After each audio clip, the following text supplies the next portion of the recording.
Hello everyone. So this is one of the problems of functional equations जो मैं बोलूंगा कि सब लोगों को सॉल्व करना चाहिए। फंक्शनल इक्वेशन जी एडवांस में आपको पता ही है काफी इंपॉर्टेंट है। इस फंक्शनल इक्वेशन में एक ट्रेडिशनल मेथड आप लगा सकते हैं जो कि हम पार्शियल डेरिवेटिव का यूज करते थे, बट यहाँ पे मैं इस क्वेश्चन को पार्शियल डेरिवेटिव से ना करके बहुत ही इजी मेथड से सॉल्व करने वाला हूँ। आई वुड सजेस्ट कि आप ये सॉल्यूशन पूरा देखिए, जैसे कि आपको समझ में आए कि क्वेश्चंस तो इंपॉर्टेंट है ही, लेकिन उसके साथ साथ इसका जो ऑप्शंस हैं उनको हम कैसे एनालाइज करते हैं वो भी बहुत इंपॉर्टेंट है। तो हर एक ऑप्शन को हम एक एक करके एनालाइज करेंगे, उससे पहले हम फंक्शनल इक्वेशन को सॉल्व करेंगे और फंक्शन निकालेंगे। तो देखिए अब मैं कैसे फंक्शन निकालता हूं। सबसे पहले that f zero to infinity इसका डोमेन दिया हुआ है, R is the codomain and differential function satisfying this condition. F dash one is e where e is Napier's constant, और ये कुछ ऑप्शंस दिए हुए हैं। जो मैंने बात सबसे पहले इस क्वेश्चन में नोटिस की है वो ये है कि मैं एक्स वाली चीजों को अलग कर सकता हूँ, वाई वाली चीजों को अलग, और एक्स वाई वाले टर्म्स को अलग कर सकता हूँ। मैं कहना क्या चाहता हूँ कि मैं ई की पावर एक्स वाई से दोनों से डिवाइड कर रहा हूँ दोनों साइड। तो क्वेश्चन कुछ ऐसा दिखेगा, देखिए F of X Y upon E to power X Y equals, right side में अगर आप देखें E to power minus X minus Y multiply हो रहा है इस ब्रैकेट से। तो जब ब्रैकेट के अंदर लेके जाएंगे तो हमें दिखेगा F x upon E to power X plus F of Y upon E to power Y ऐसा। And now it is very clear कि भाई अगर मैं ये जो लेफ्ट साइड में लिखा हुआ है उसको मैं जी ऑफ एक्स वाई एक नया फंक्शन ले लूं तो राइट साइड में G of X plus G of Y लिखा हुआ है। और हमने फंक्शंस चैप्टर में इसके बारे में पढ़ा था कि ये जो फंक्शन है वो लॉग की प्रॉपर्टी फॉलो कर रहा है। मतलब हमारा जो जी एक्स है वो हमारा ये हो जाएगा k times l N x, where k is some number, है ना, रियल नंबर होगा कुछ k।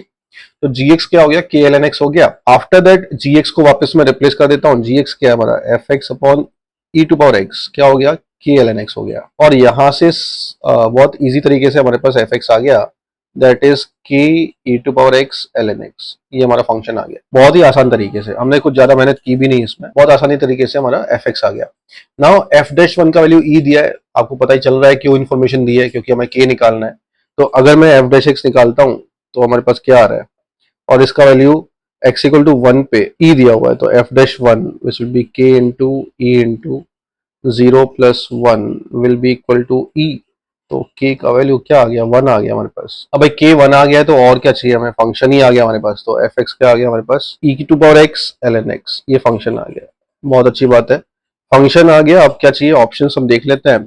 पहला ऑप्शन देखते हैं, चलिए पहले ऑप्शन में क्या बोला गया है, limit X approaching to E to power x L N X minus E to power X upon X minus E.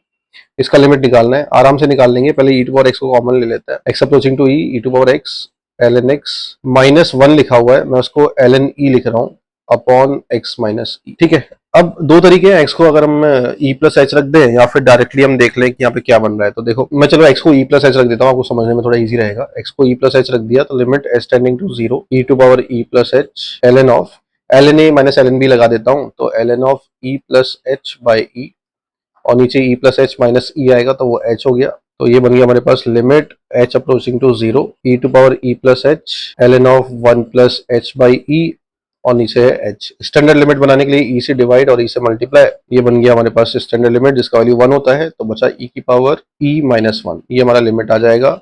And which is I can see in option A, मतलब ए ऑप्शन करेक्ट है। उसके बाद चलिए B option पे चलते हैं, number of roots of the equation F X equal to X E की power x.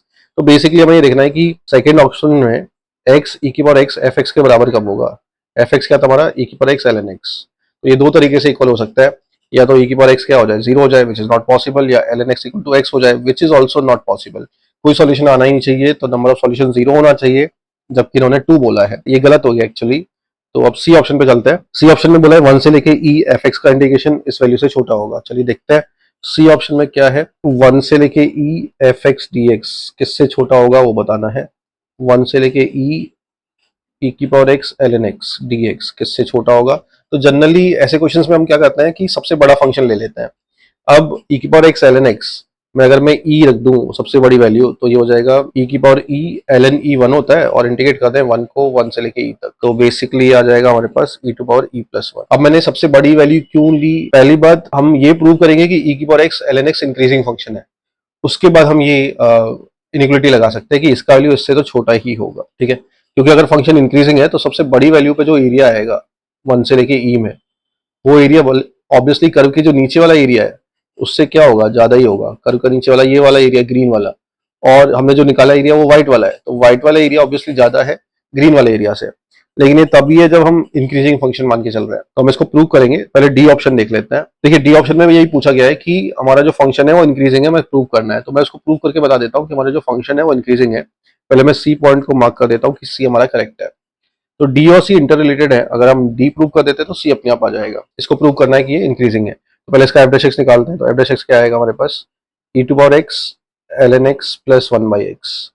अब ln x प्लस 1/x के बारे में मैं डायरेक्टली कमेंट नहीं कर सकता कि ये पॉजिटिव है या नेगेटिव। तो इसके बाद मैं क्या कर रहा हूँ कि मैं एक बार एलसीएम ले लेता हूँ। तो E to power X by X और यहाँ बचेगा x ln x प्लस 1। तो अगर हम बात करें इसकी फंक्शन की x ln x प्लस 1, इसको मैं gx ले लेता हूँ x ln x प्लस 1 को, और अगर मैं इसको डिफ्रेंशिएट करूँ तो मुझे मिलेगा x इंटू 1/x 1 हो गया प्लस ln x।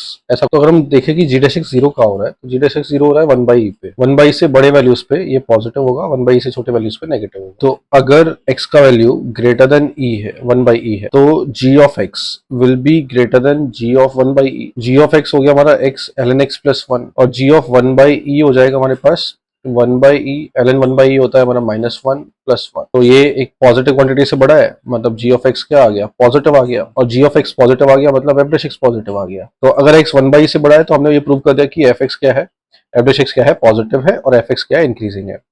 सिमिलरली अगर x का वैल्यू 1/e से छोटा है, 0 से बड़ा है, दैट इज ऑब्वियस, लेकिन x का वैल्यू अगर 1/e से छोटा है, g 1/e से बड़ा होना चाहिए, क्योंकि वहां पे हमारा जो फंक्शन है वो डिक्रीजिंग है। तो x ln x प्लस 1 का वैल्यू फिर से क्या हो जाएगा, g ऑफ 1/e, फिर से हम देखेंगे तो 1 माइनस 1/e आएगा विच इज पॉजिटिव। अब पॉजिटिव है अगर ये वैल्यू, तो इसका मतलब f डैश x हमारा पॉजिटिव है, और अगर f डैश x पॉजिटिव है तो fx फिर से क्या हो गया, इंक्रीजिंग हो गया। अगर x 0 से 1/e है तो g ऑफ x क्या हो जाएगा, बड़ा हो जाएगा g ऑफ 1/e से, क्योंकि gx क्या है, डिक्रीजिंग है, और g ऑफ 1/e क्या है हमारे पास, 1 minus 1/e, and 1 minus 1/e is positive, तो f डैश x हमारा पॉजिटिव आ गया।